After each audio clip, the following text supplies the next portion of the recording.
The short answer to this question is yes. I'm going to share a series of shorter clips taken from this longer 15-minute video. Here are the main points discussed in this video. Israel, US crushed the value of Iran currency, okay?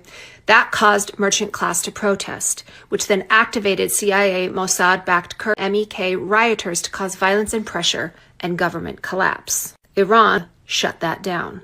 And the person providing the information in this video is Alistair Cooke.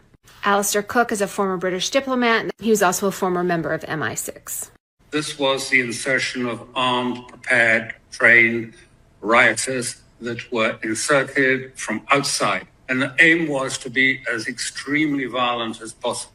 And then Iran turned the surprise on its head, cut off the internet. Iranians were able then to identify the terminals.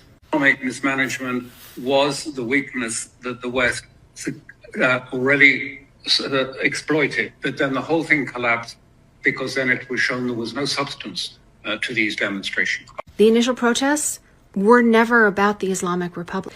They were protesting because of the crippling economic situation that they were in because of the US and Israel. The rioters were there on the behest of Israel and the US, and they killed innocent Iranians.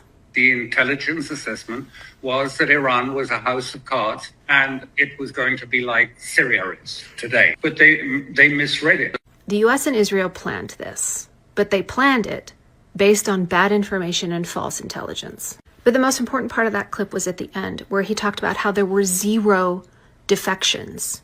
No one left the existing government bodies. And that is very telling, because that means that none of these people were waiting around for somebody to come save them and help them do regime change. They don't want it.